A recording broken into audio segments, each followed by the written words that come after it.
Hey, there's This is two actually shows today, this is just like actually there the was when it came to wrestling. this is actually the fourth show I've done today. Yeah, good for you. You're trying to get stuff done before Because I'm not going to be able to get before it done. before you So, get tucked away in a tin can. yes. So I it's get been a it. long day. It has been a very long day. I'm not a yawner. I don't But yawn you're a lot. Dude, I was yawning so much through that show. hey, Not because I didn't like the show, no, just because I'm so damn tired. well, and you watched a lot of wrestling today, I watched a lot of wrestling today. and so did I, and so did anyone who is a patron because they're all smarties and they know what they're doing, Yep. and hopefully they're re-upping for the month of September. Hopefully they enjoyed LTG Slam because I enjoyed LTG Slam. You enjoyed LTG Slam. We did. Josh is with us. So, what is going on, guys?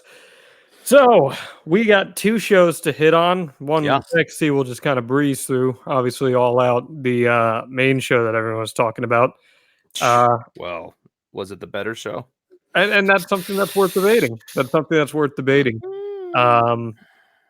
But I'll say this: I put the poll up on our social about 10 minutes ago, and What are the people saying, John? the people, 44% of more than 110 votes already, so pretty good sample size. 44% loved it, 34% liked it, 20% were indifferent, and 2% disliked it. It's pretty good odds. And I think that the majority of our patrons kind of fall in the indifferent category, it looks like, based off some of the comments I've been reading. Hey, if you're watching the show live, hop on to the actual feed, the thread that's underneath the video on Facebook, and join us so that we can hear your thoughts on this show. Or alternatively, if you have a YouTube, you can also hop in on You can YouTube. also hop in on YouTube and comment there. We'll see it as well. So we will see that as well. That's one of the good things about Facebook StreamYard. is up, so Yeah, so we do want to hear your thoughts. Nate coming out the gate hot. Nate does not hold back on AEW. Cardiff kicked the ever-loving shit out of AEW. I don't know about that. I don't know about that. I don't know about that either. I think there were I did great. think Cardiff Here's was the a deal. better show. I think there were great things on both shows. I Yes. think there may have been more great things on the NXT show. Yes, I would But agree with that.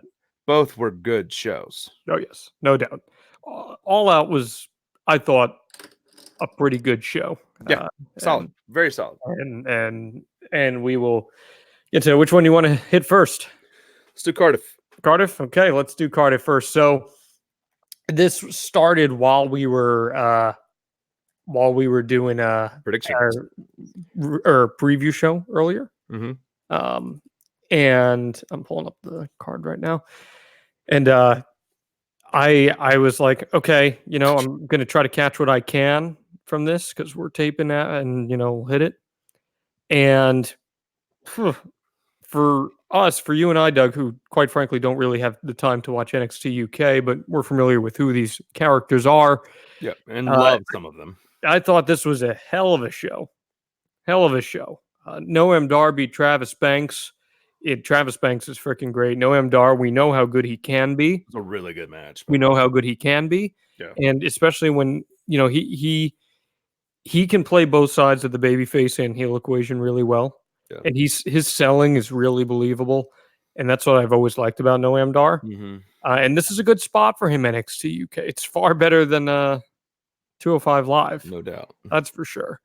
But I didn't think there was anything particularly super memorable about this match. It was a good match. Fill us in, Ryan. Fill us in on what Jericho's saying right now in the press conference. Yes, please do. It was match number 2 that I thought is where this show took off. Oh, that would be Cesaro. Cesaro and Ilya Dragunov. Ilya Dragunov answered the open challenge from Cesaro. And holy shit, this match was awesome. Dude.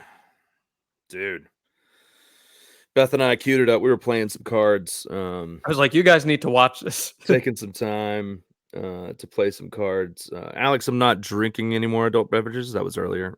This is just water. Sparkling water.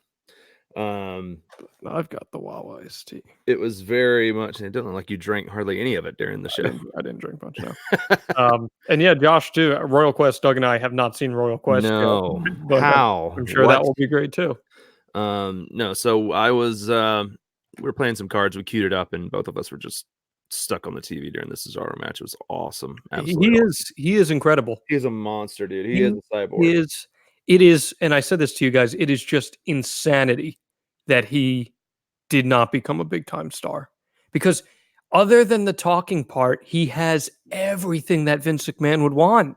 Oh. He's got size, he's got strength, he's got charisma in the ring.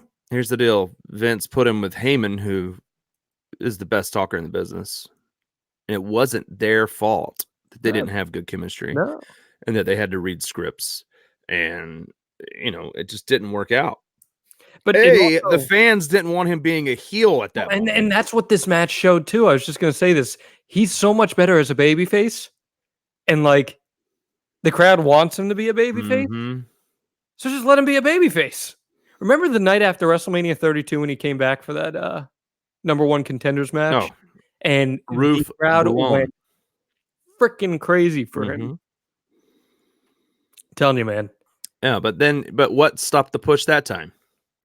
Injury and him saying whenever he gets in between these four ropes. Remember that promo? Yeah.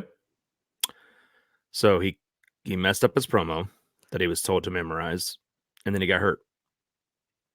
And then the next thing we saw him doing was a best of 7 series with Sheamus. And then they became a tag team. Which worked out. And guess what? They were a good babyface tag team too. Yep. Just saying. But yeah, this match was freaking awesome. They hug afterwards. Cesaro did a 40-second swing. Get your nail clippers again. I'm just fiddling around with it. Yeah, it's like the fidget spinners. Yeah, well, that's why I have these poker chips sitting here. I'll just shuffle. Yeah, this match was awesome, and it was so good. Then this match, dude, 20 minutes long. Freaking Andrews and Flash Morgan defeat Zach Gibson, James Drake, and Gallus. This match was freaking awesome. It was my favorite match of the day until I saw. Was it? It was my favorite match of the day until I saw the Young Bucks and Pentagon Jr. Really? Yes. Really? You like this more than the main event of the show? I loved Walter and Tyler Bate, but there was something about that tag match that just left me floored. Interesting. I think Walter Tyler Bate was a better match, but Mandrews and Flash Morgan winning was a really exciting moment that like gave you that happy like. It really did. Awesome. And maybe that's what it was. Them jumping in the crowd, waving their arms side to side. I agree with you. I think the rest, like the actual storytelling and the Bate Walter match was probably better, but something about this was my favorite match of the show. It was awesome. It was right up there with all those incredible NXT tag. You know how much I love Walter. And yeah, I mean, and Mandrews is awesome too, and his band was there in attendance, which was pretty cool. Yeah. And awesome match that gets several thumbs up from me. Joe Coffey defeated Dave Mastiff in a last man standing match. The only thing I didn't like about this match was I felt the ending was a little flat, but I enjoyed the hell out of the rest of this match. These two beat the crap out of each other. They both have a ton of charisma, especially Dave Mastiff, who, like you said, is like he's Otis and Vader. He is like Otis and Vader combined, and they did some crazy shit in this match. Yes, they did. The cricket bat that Dave Mastiff was swinging on Joe Coffey. Holy crap! Ain't no give to a cricket bat. It was awesome. You know who was freaking incredible on this show? Nigel McGuinness. Oh, Nigel was. This was not the Nigel of 205 or NXT. Like Nigel on NXT takeovers lately has been incredibly goofy. He was not as goofy. He was not as goofy here. Yeah. I didn't think he was nearly as goofy. No, well, and I actually thought his analysis in the main event was great. Very good. Yeah. Kaylee Ray defeated Toni Storm for the NXT Women's Championship. Good. Bring Toni to America. I know it's not going to happen, but you know what? They may do it because, you've got Rhea Ripley coming over to be on NXT on USA. Bring Tony Storm over too. Well, the story they're doing here is that Kaylee Ray's like her mentor, I and know. now she wins. So now she's got to chase her. So we'll see. But I thought this was a good match. Not given a whole lot of time. Only match of the night that was in single digits in terms of time. Yeah. 9:52. But Kaylee Ray showed some good offense here. The finish. Don't think the crowd was totally expecting the finish. But yeah, Kaylee Ray picks up the win. And then this main event, 42 minutes and 12 seconds officially. I thought it went a little longer, honestly. So brutal. But, when you talk about like epic main events, this was incredible. 5-star match. This was quite possibly a 5-star match, no doubt. For some people, there were probably a little too many near falls and maybe a little long. Like, remember when Joe Coffey and Pete Dunne had that match at the first takeover that just went so long? You're like, maybe. And I said, this is going on way too long. I didn't feel like this one went on too long. I felt like it heated up well. I felt like they paced it well. I felt like the storytelling was great. And that, I mean, Tyler Bate came off as the biggest babyface in the world. Heavy falsies work when you build towards them. Well, they work when you build towards them. And then when you have someone like Tyler Bate, whose physical strength for his size is absurd. Unreal. It is absurd. So when he's able to do those comebacks that other baby faces like maybe a Johnny Gargano can't, it's incredible. And man, when he hit that Tyler driver and Walter kicked out, I was like, God damn. Wait, hang on. Bret Michaels is on the AEW post show right now? Or are they just talking about Jericho? Looking like Bret Michaels, as in Bret Michaels of Poison?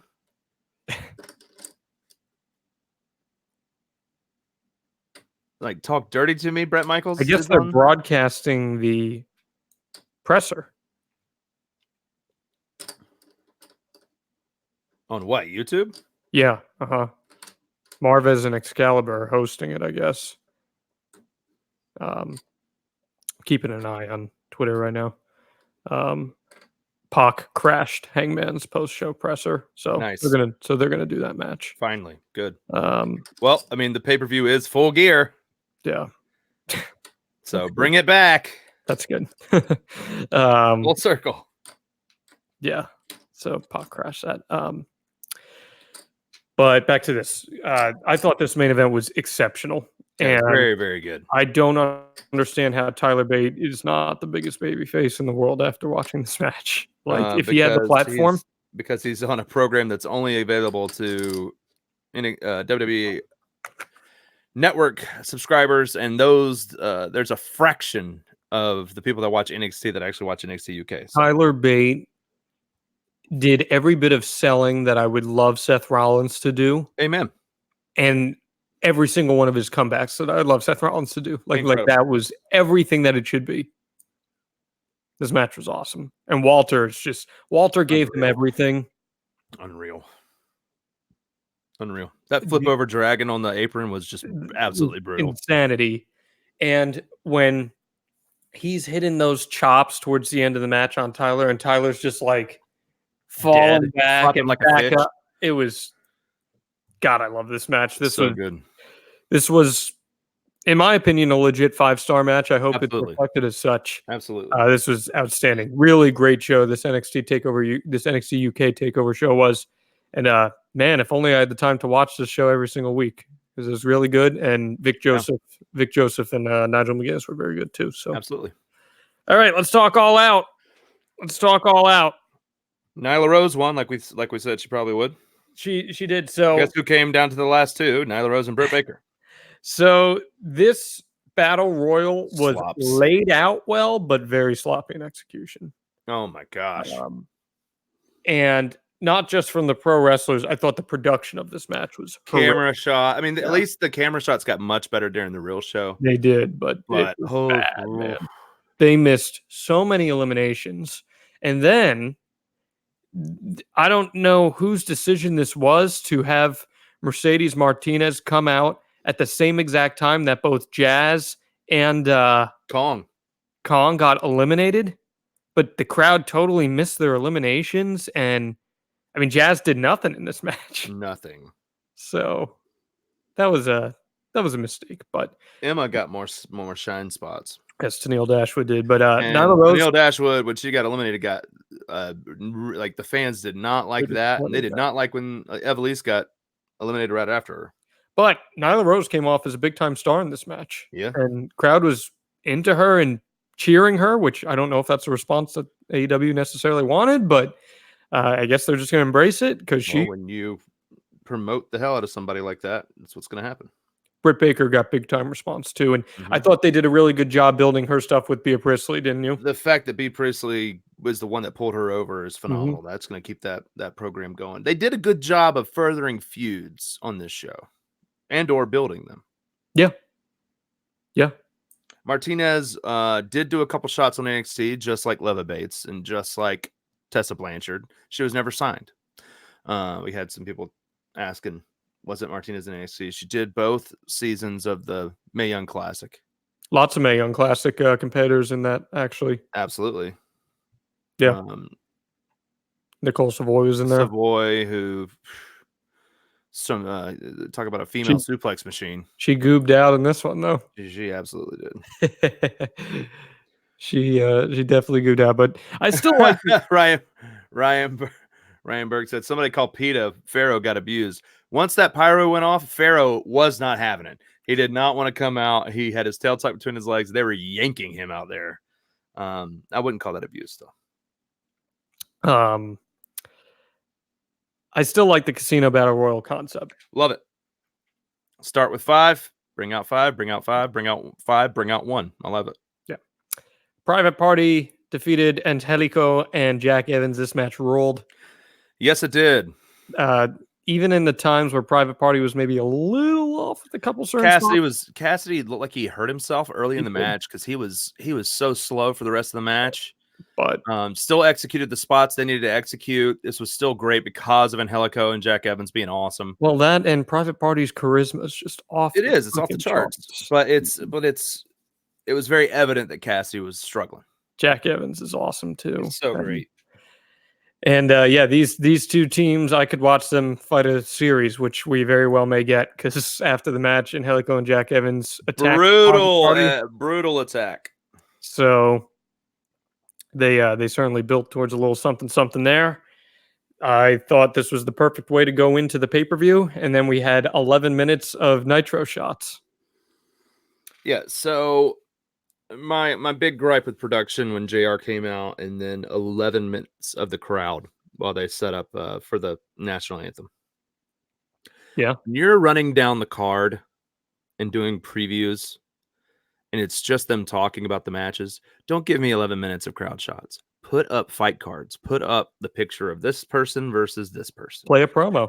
Mm-hmm. Whatever. Put something on the screen for me to hear your voiceover while the video and or fight card is on the screen. This is Keith Mitchell, the guy who directed Nitro and Impact. I know. And I thought watching this show, there were so many moments that screamed Nitro production. Yeah. Screamed it. It's on TNT, so. Even when Jack Evans is walking back up the ramp talking and the announcers are talking over him, that happened in Nitro all the time.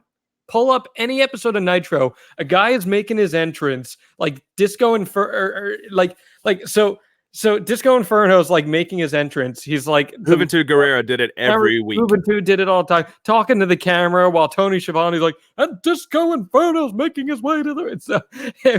It's like to a T. It's to a T. Let's talk about the announce team: JR, Golden Boy, and Excalibur. JR. His gimmick now is that he's this just grumpy old one-liner machine. He wants to say. He's going to say whatever he wants to say, but he's just spitting out one-liners.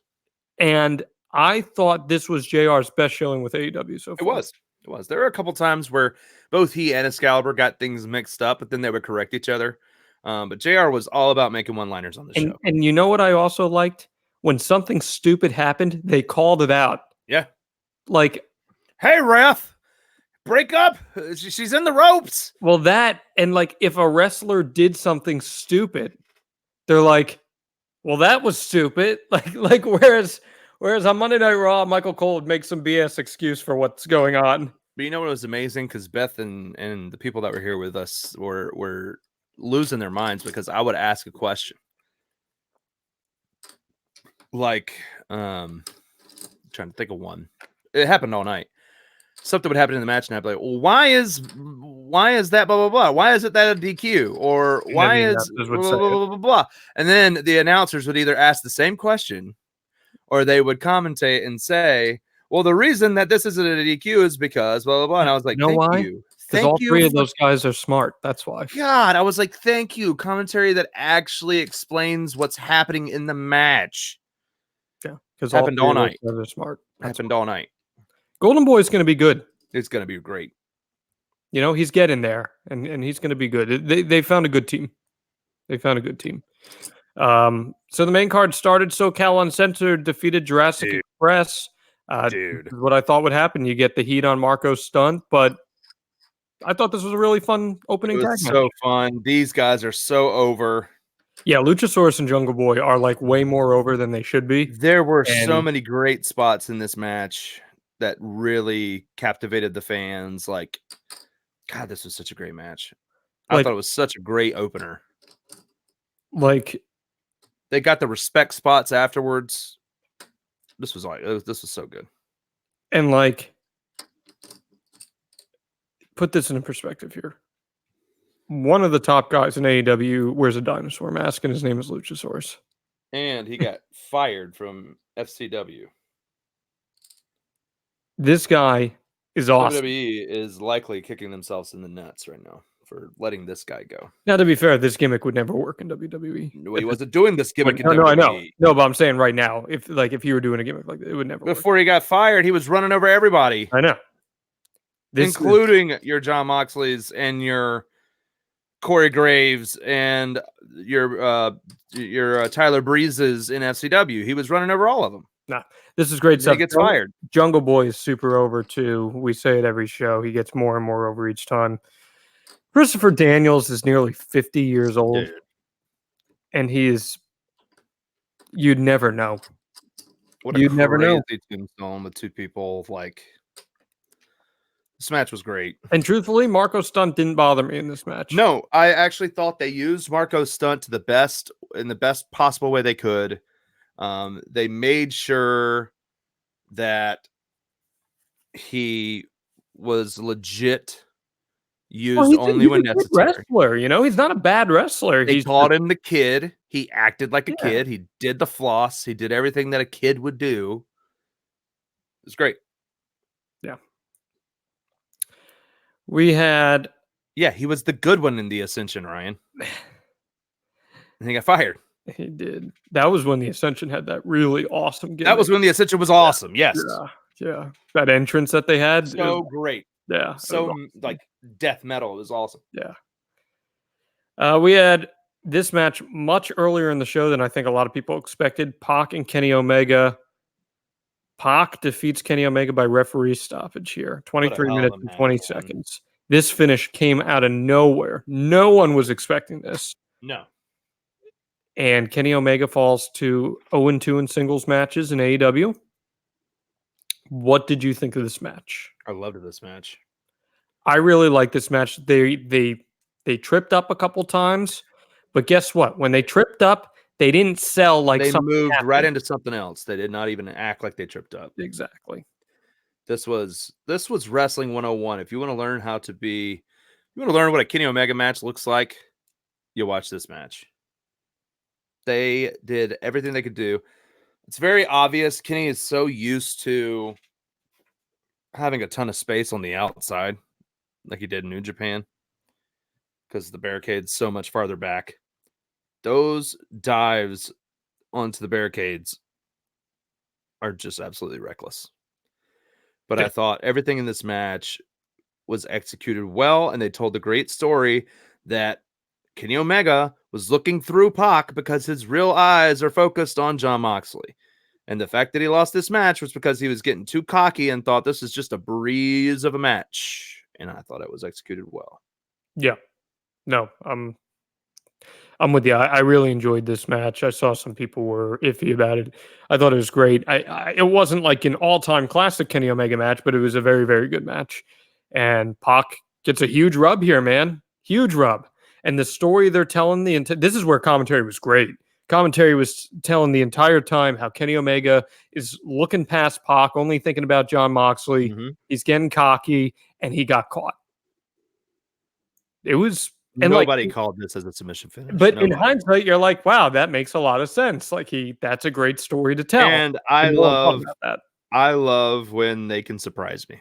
Yeah. So I probably like this match more than others, and I would probably give it a 4-star rating. Oh, this is easily a 4-star match. Yeah. Definitely. Then this clusterfuck. Oh my god. Man, the fans were tired. They got up to take a bathroom break. This until the very last spot was brutal. Jimmy Havoc picks up the win over Darby Allin and Joe Janela in the Cracker Barrel Clash. This went 15 minutes. These men are insane. Oh, by the way, I thought you were talking about the Oh no. the tag match. No, I that- love that's this never match. happened. This match was absurd. I loved this match. Jimmy Havoc in the beginning of this match is Loved it. taken out by Darby Allin and Joe Janela. They tape him to a chair, No, this is the absurd part. thumbtacks in his mouth, and then tape his mouth shut. Are you kidding me? The absurdity of that is he had to open his mouth for them to put thumbtacks in his mouth. They then showed the fact it was just gaff tape. It was just gaff tape. Gaff tape is used primarily for staging purposes, where you can lay tape down and it won't leave a sticky residue. It can just come right back up and it won't damage the floor. I use it every time I do a wedding. The problem was they taped his shoulders and he still had full motion with his arms and he's sitting there doing this. And I'm like, dude, just take the tape off. What are you doing? Just sitting there. And he had to open his mouth to get the tacks in his mouth. And then he sat there and he helped them tape his mouth. And he wasn't supposed to move until they did the dive onto him from the outside. Whatever. That's the only, that spot was just so absurd because I'm like, this guy just, he has to help so much. And if he had never moved his arms, it would have been better. But I could see him doing this, and I'm like, just pull the tape off yourself. This is stupid. But the rest of the match, I absolutely loved. All the chaos, all the chaos of everything else that happened in this match. I loved it. It got even crazier. I don't care. Anybody says you can agree with me, you can disagree with me. I don't care.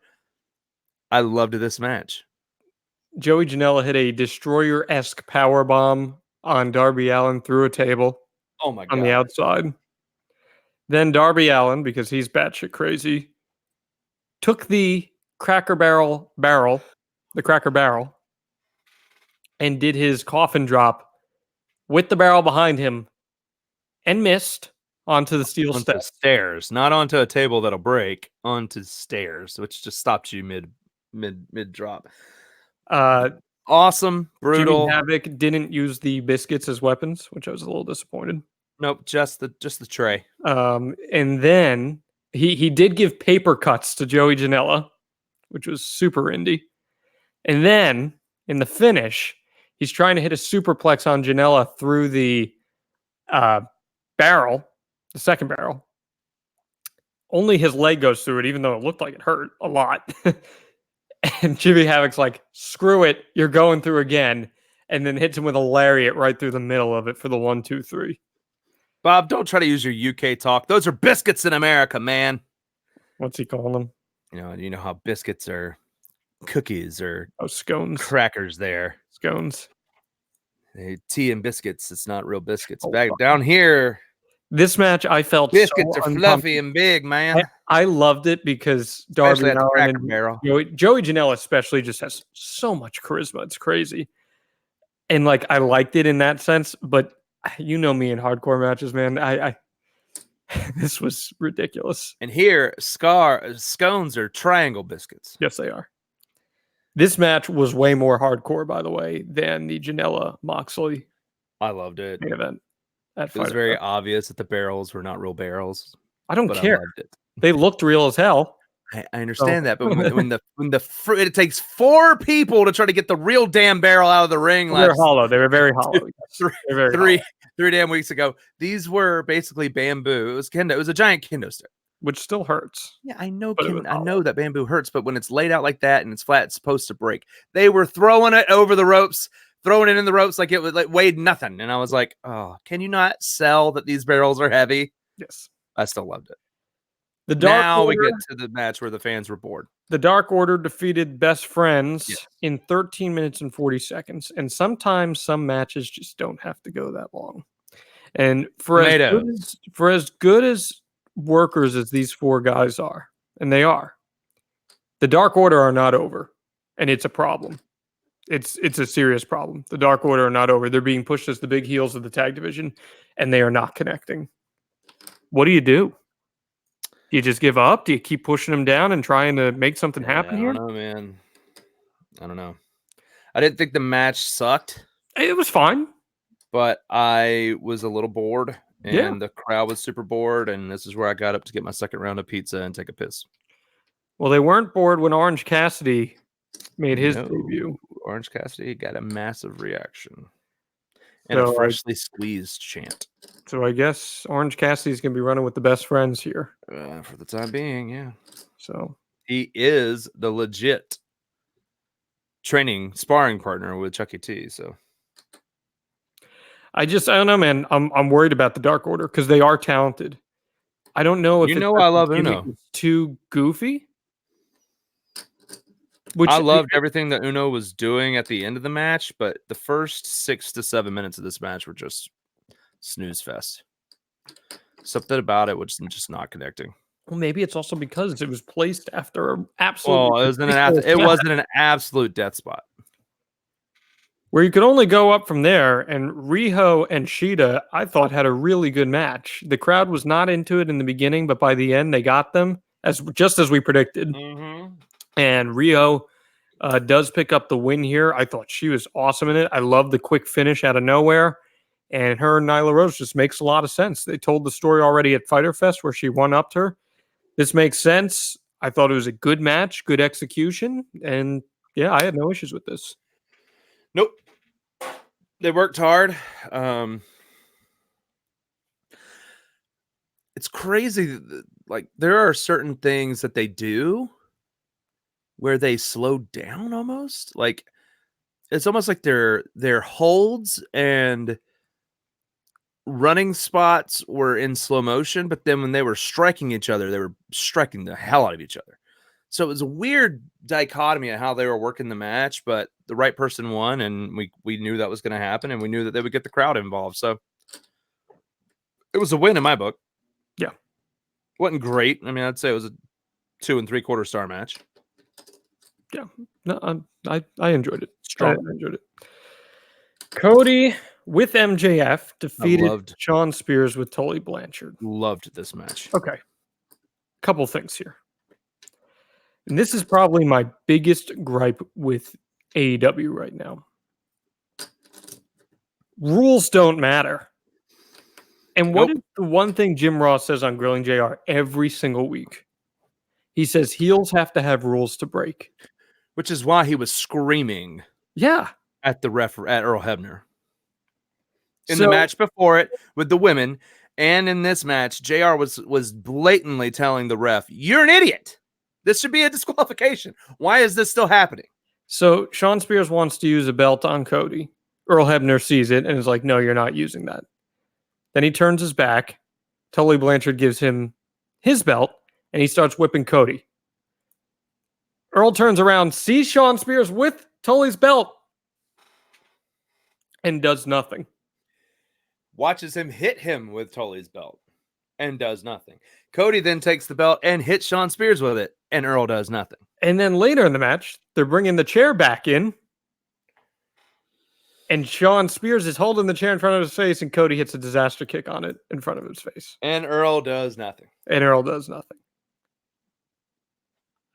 You can't say wins and losses matter here and then not enforce rules. I'm completely with you Doesn't mean I didn't love this match Oh, anymore. I still like the match a lot. But I'm you know me. I've been harping on this from the first They show. were better with the tags. The tags were better tonight. Well, you say that with before the ladder of death match in the best friends match, there were plenty of times where JR was yelling that you got to get the other guy out of there, ref. Yes, that's true. So that That is tag true. match I That was is true. frustrated with. But I do like there are times where I'm just like, why is this not a disqualification? And then JR will say something and I'm like, thank you for acknowledging it. And I don't feel like an idiot watching the show. Yeah. But I loved this match. I loved frickin' Arn Anderson. Frickin' Arn Anderson came out. The Arn Anderson spot was one of the highlights of the night. And Tully like, we all knew it was happening. Tully looked like an idiot though, because he just left. Oh, how about this? This new. Two bits of information here. Tony Khan confirms Kylie Ray is no longer with AEW. So Smiley Kylie, who they promoted pretty hard. Yeah. And Dave Meltzer said in the newsletter this past week that something was up and that they weren't sure. And then the other thing is AEW on TNT will have a show name, and the announcement is coming imminently. Huh. So AEW Revolution is the name of the show. It certainly seems that way. But wonder what happened with Bailey 2.0. It says effective immediately. It was an amicable split. She asked for her release and was granted it. Interesting. Huh. It is interesting. Anyway. Tully just left, which was weird. Yeah, that was super strange. Like, why did he just leave? And like you could see Arn in the other tunnel still while he was going out. Like it was very, very weird. But Arn looked awesome. His spine buster is still like the best in the game. And awesome spot. Let's talk about MJF's involvement here. What do you think of that? I loved it. This is one of the one times you're going to see, like, this is one of the only times you're going to see MJF playing a babyface role. And even then, there was still a tease at the end. And there was still, you didn't know if it was going to happen or not. And it didn't. I loved this. Keep this story going. Are you surprised Cody went over Shawn Spears? Because both you and I were pretty convinced Shawn Spears was going to win here. I would have thought MJF would have accidentally cost Cody. I would have thought that would have been more likely. But once the presentation started, I was like, I literally told everybody in the room, I was like, I'm pretty sure Cody's going to go over. Yeah. Once the presentation started, I mean, having Spears have that main entrance, him having the contacts, him dominating the first half of the match, I was like, this feels like what they do when a babyface gets the win. I mean, look, here's the deal, Doug. Say what you want about Kenny Omega or Chris Jericho.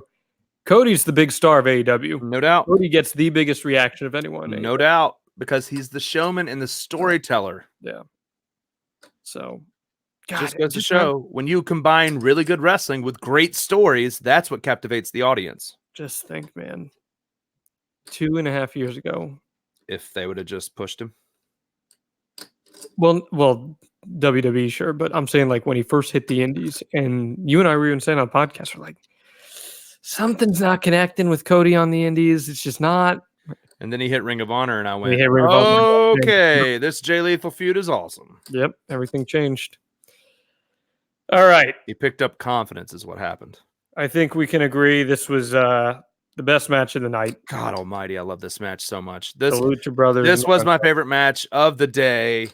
It was the match that after, 5 minutes into it, I was like, well, this is already better than the tag match I saw earlier on NXT UK. The only thing that I did not like about this match is that there was maybe a little too much posing and a little too much, hey, my tag team partner is getting the shit beat out of him, but I'm not going to care because I'm just going to go get my spot. I can look past that stuff because this match was freaking awesome, and they did everything you could possibly think of. The Lucha Brothers defeated the Young Bucks in the Escalera de la Muerte match to retain the AAA World Tag Team Championship. Holy crap, what a match. I sincerely hope both Matt and Nick Jackson are alive. There's no way. Are we There's going to do no a way show that we on don't our have an next show? injury report from this thing. This is insanity. First off, Phoenix didn't show any bit of injury. Nope. Um, Nate hated this. I'm sure Nate did. I think Josh Nate, says, sorry, after the destroyer through the table, they went too far. so. They did. First off, there were 2 destroyers in this match. There was the destroyer through the table, and then there was the destroyer that Pentagon hit through the ladder. That was one of the craziest spots I've ever seen in my life. They're all hating on this match. I'm sorry. It's my favorite match of the day. I love this match. And guess what, It's okay Ryan? to have different opinions, folks. Wait, I'm glad so that I you have your own I opinion. see what and I Ryan's have thinking. mine. Ryan says spots were too choreographed, though, and it wasn't seamless. Well, the fact that it wasn't seamless, doesn't that in turn make it seem a little less choreographed, like a little more real? Like, I Yeah. get what you're saying. I understand what you're saying. But, like, I want seamless in wrestling a lot of the times. right, especially in a ladder match. No, should be brutal. Right. Especially when And- it's called Ladder of Death. And this And was. Nick almost literally died. And Matt nearly died too. This was insanity. I had extremely high expectations for this match, and I think they exceeded them. That was great. And listen, you can bitch and moan all you want about spot, Flip spot. but they still told a story. When I can't Yep. remember if it was Matt or Nick who pulled off Pentagon's mask. It was Matt. Was it Matt? Yeah. And they did that at the indie show that they were on a couple weeks ago. Yep. I mean, I thought there was good storytelling in this. You're either going to love these kinds of matches or you're not. Yeah, absolutely. It's that simple. There's really not much of an in between. No, it's a polarizing thing. Um, But don't come at me telling me that you love TLC 2 and that you didn't like the right. match. I mean, Get out of here. now the one thing with TLC 2 is there's a lot of psychology in it. But I thought there was good psychology. I did too. I mean, a lot of it was the story of the brothers and the younger brothers trying to attack each other's older brothers and doing everything you possibly can to try to get those belts because they mean a lot and trying to upstage each other. Like I don't know. I'm gonna stick behind the fact that if you tell me that you like TLC 2, then don't tell me you hate this match. Could there have been maybe a little more selling? Sure. Not That's when you what- got time limits. You know, Not when you got a time limit and you're trying to get all these moves in. and maybe that's a problem. Maybe you should focus on getting less moves in and selling a little more. I know a guy with a tennis racket who would agree with that. Oh, that guy's fucking nuts. But yes, he is. He's knucking futs. But and the common comment here in our Patreon, I'll let you rebuttal this, Doug, is that you can't say Cole and Gargano went too far and then love this match. Agreed. So I don't know. I really enjoyed it. I thought some of the stuff they did. My issue with Cole and Gargano, as you can go back and document, was that it was way too damn long. You're never gonna hear me say doing something crazy and unless it's going off a scaffold 40 feet up in the Yeah. air and going through nothing. That's when you'll hear and me the say, logic that's and, stupid. and the logic of the finishes in that match, like where you waited all that time to do a DQ finish, like that was my issues with that match. I didn't think they went too far though. I still here's one of the reasons why the destroyers, the multiple destroyers in the match didn't bother me like it did with Cole and Gargano. There were no pinfalls in this freaking match. It's try to kill everybody and then climb a ladder. What I had issues with everybody doing 3 destroyers and Phoenix splashes and all these big, huge finishing moves in a best 2 out of 3 falls match is that none of them got pinfalls. There are no pinfalls in this match. So Yeah. do every move in your arsenal. Yeah. Try to kill the guy. Now, Nick on the botch table, he didn't jump early enough. He jumped too late. His feet hit the ropes, and he went headfirst through a table. I saw someone that weighs 100 pounds more than him, called Bubba Ray Dudley, jump at the right time and go through the stack of tables. It was just Nick not timing it that well. That's why that table spot was botched. He's alive, so Tony Khan says that wins and losses will be the way to go now. From here on out, you can expect. then you gotta enforce freaking rules, bro. Yeah, you gotta. He says you will see win and loss records for every wrestler going forward. And you gotta enforce the rules. Teach the refs to enforce the rules. Let's see. I'm gonna play this audio here. After the match, Jericho swaggered around roasting the entirety of AEW's backstage. Let's listen in here. I'll give myself an interview. Isn't it funny how whenever somebody wins a world championship, there's always a standing ovation, champagne, roses, flowers, yet I got a whole backstage area filled with mutes. Oh, you see that, Bucks? Chris Jericho, the first champ. How apropos, isn't it? Great match. Yeah, thanks. Congratulations on having Chris Jericho as the new AEW champion. The pleasure's all yours, Bucky boys. Look at you. Nice hair, idiot. What's your name? I don't care. Shut your mouth. All the cops can't believe it. Paramedics. Huh? Where were you when I was bleeding to death? Standing around like a bunch of morons. Look at you, giant idiot. What's your name? Look at you. Librarian, you can tell me to shush? Up yours. Scorpio Sky, you'll never get a shot at this. You hear me? None of you guys. Idiots.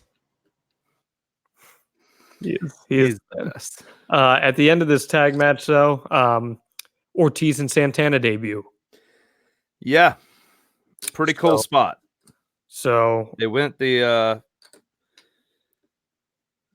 and with the LA connection, obviously not the Latin American exchange, but the LAX California route with Point Break as a reference here with the Clinton and JFK masks. Mm-hmm.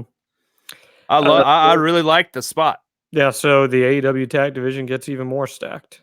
So they called them the Boricuas and then went by their names, so that's good. And you said who confirmed that they weren't going by LAX? I guess they said it in one of their interviews recently.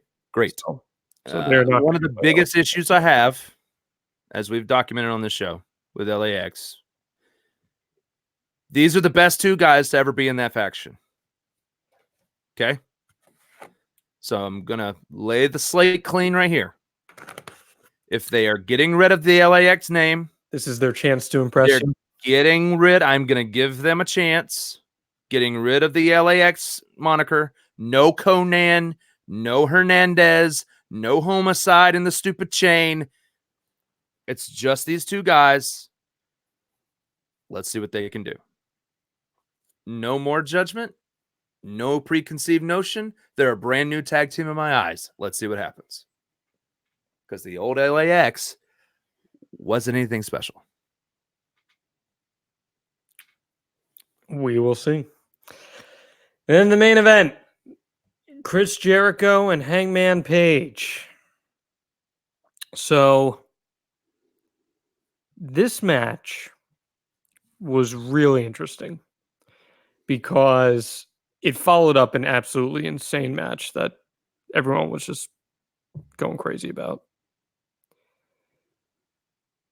Jericho comes out toe-to-toe with Page. They're having some back and forth. Then Jericho takes over the match. Beat down, babyface selling, all that good stuff. Jericho's outside the ring, hits Page with the microphone right in front of the referee. JR says that should be a DQ. Nothing happens. Ring bell, hammer for the ring bell. JR still yells. So then Page starts working his comeback. Oh, God almighty. This is where Jericho had to save his life? Yeah, when Jericho literally had to save his life. Yeah. It looked like it hurt. Hangman Page would have landed on his damn head doing that shooting star press off the apron. Yeah. Jericho realized that he was way too far away, and he jumped in front of Page to take the stiffest crossbody from a shooting star press you've ever seen in your life. Had to have knocked the wind out of both guys, but Page better be glad Jericho's a 48-year-old veteran who's been working for 28 years. Or 25 years. No. It'll be 30 years. Longer than that. Yeah, In 1990. It'll be 30 years next year. This guy's been working that long. He saved his life. And I thought, oh my God, that was so brutal. But then Page takes over. And they're trading back and forth, back and forth, back and forth. And Page hits the discus forearm. And the most obvious blade job of you mean he didn't hit the blockbuster? No, he didn't hit a blockbuster Excalibur. Go home. You're drunk. JR is like he goes blockbuster. JR goes in a fall away slam style maneuver. He literally said that's a fall away slam right there, Brian. And when LAX hit the blockbuster, he said it was a flipping neck breaker. So go figure. So he hits the discus lariat, and then the ref on camera, and then they showed it again in super slow-mo at the end of the match. The ref is handing Jericho a blade. He rolls out. He takes 30 seconds to cut his forehead. He comes back up. He's bleeding. And then we have 8 minutes of Jericho in peril. Yeah. So what happens in a match when that is the way you've designed it, John? It's a good story to tell, but what happens? He built sympathy. You get sympathy. If you get color and you don't throw it off and you're the heel and you don't act like it doesn't bother you and you're not talking shit in the ring and you're not being the Jericho that doesn't stop talking and you're sitting there getting your ass handed to you for 8 minutes, you're going to get sympathy because the fans in Chicago are heel fans to begin with. And I don't care what town it's in. This would still garner sympathy from the crowd because he got 0 offense in for 8 minutes. Then this match got really good. And then they fired up. We got the walls. Got the walls. Then you got the dead eye. You got the dead eye. Kicked out of the dead eye. First you landed the buckshot lariat, then the dead eye. Then he went for another buckshot lariat into a recoil. Yes. Recoil. It was awesome. And then tried for another buckshot lariat. And in the best finishing sequence of the night. Yeah, this was awesome. Went for the lariat, got caught with the Judas Effect. And it was nasty. It was the best Judas Effect. Yeah. Expertly timed. Yeah. I liked this match a lot. I did think it had issues. I'd say it was a 3-star match. And I really do. I think, I liked it a lot, but I'm with you. The rules, the stuff on the outside obviously was to get more time out of the match. The blood was meant to tell the story of he went. And the commentators were telling you he went after the eye. This is an eye for an eye, tooth for a tooth. The babyface is getting his revenge, and it'll only be capped off the cherry on top for him to win the title. But the issue is you cannot have your heel, especially in a heel-heavy crowd city, take 8 minutes of nothing but brutal assaulting after being opened up. It can't happen. Yeah. You're going to get sympathy on them to where you literally had myself and Frank text the same thing at the same time to everybody. Are they trying to pull a double turn here? Because the crowd's about to turn on Hangman Page. You literally went from cheer, cheer, cheer, boo, boo, boo, boo, boo, boo, cheer for the finish because Jericho won. Yeah. Alex is asking a few questions here. He says, no big angle to end the show. Why? I mean, Chris Jericho winning the championship is a pretty big angle. So I think once you brought out LAX as the debut, you and I both kind of figured they're not going to have a big angle at the end of the show. Yeah. Jericho winning and then posing at the end with the producer saying 10, 9. Hey, at least they had a producer telling them that they weren't off air. Yeah.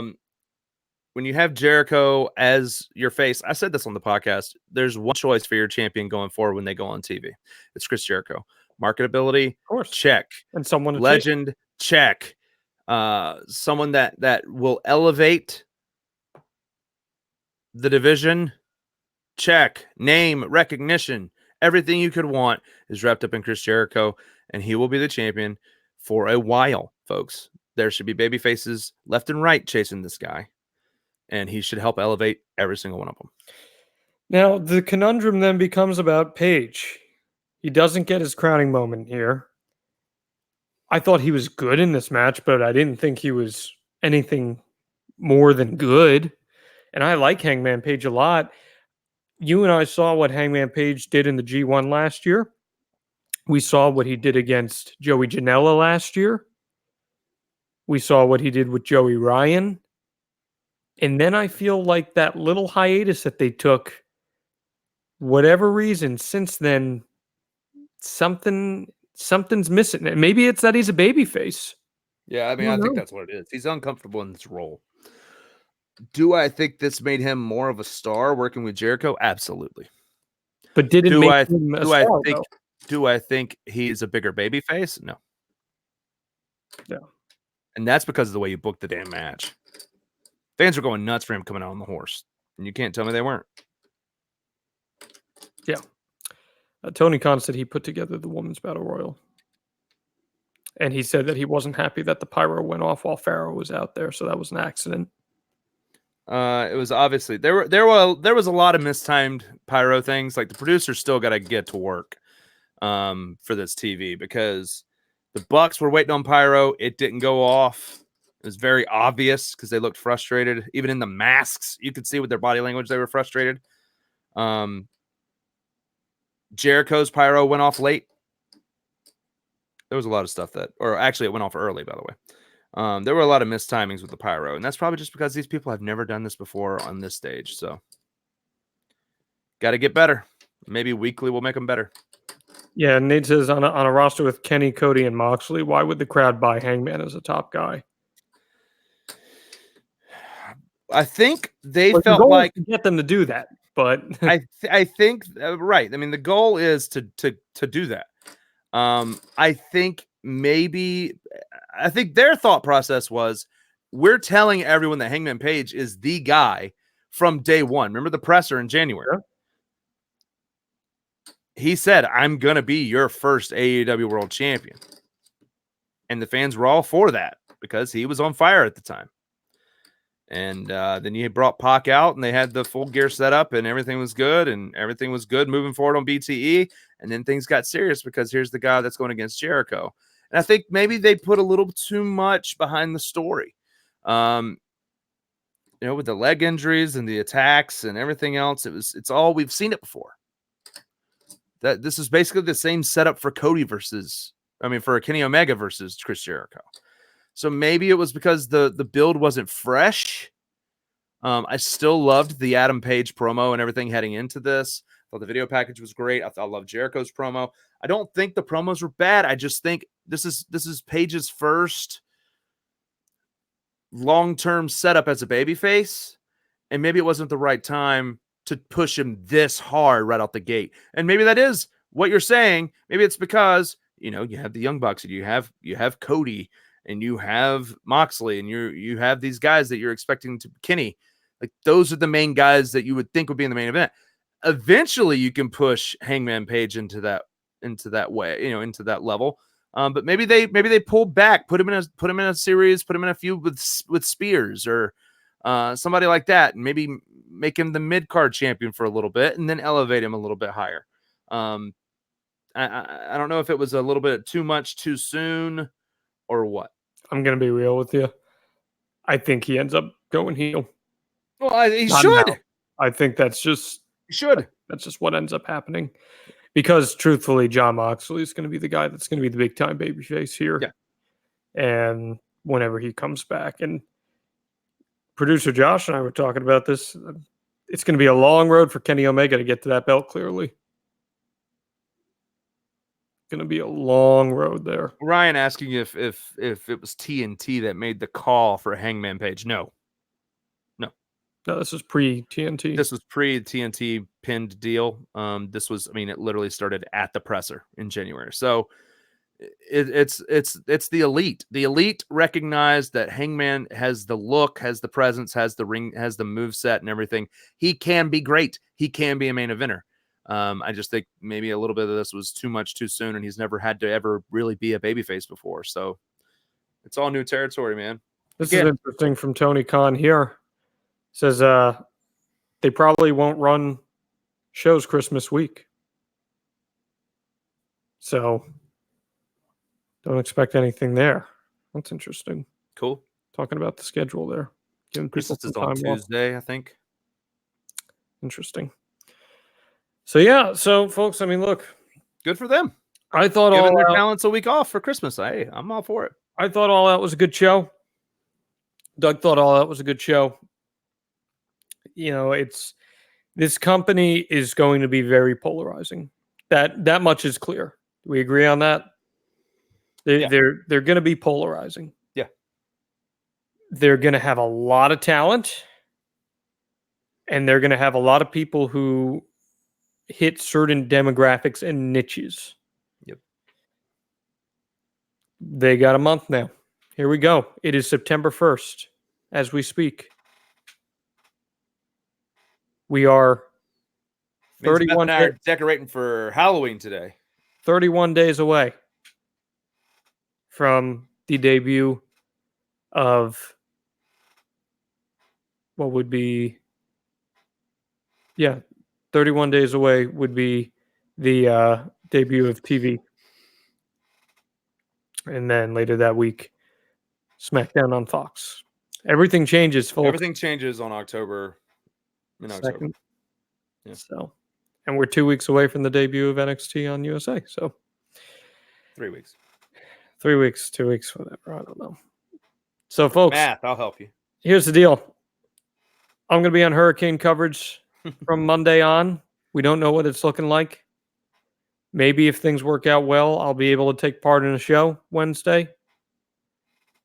If not, we're going to see what's going on because the storm could be making its way up to the Carolinas. We Hopefully don't know. I'll have power and be okay. Right. We don't know yet. Don't know yet. We will try to get something done this week at all costs. But obviously, we are limited by the circumstances. So the plan, I mean, you know, Eisenberg lives in Florida too. So we'll see what happens. we will do our absolute. We're going to do our best to have something for you. This was a good supplement, if not. Yeesh. Yeesh. So. Yeesh. So, folks, thank you for joining us. Hope you guys enjoyed the shows, even though this one clearly fired a lot of you guys up. Our final poll numbers here as I pull up through all this masquerade of JR tweets that I got. Some people are just, we have 41% loved it, 34% liked it, 22% indifferent, 3% disliked it. So there you have it. Okay. More positive than negative. Okay. Good stuff, folks. Thanks for tuning in. Yes, dude. We'll see you later on. Leches on the Minji.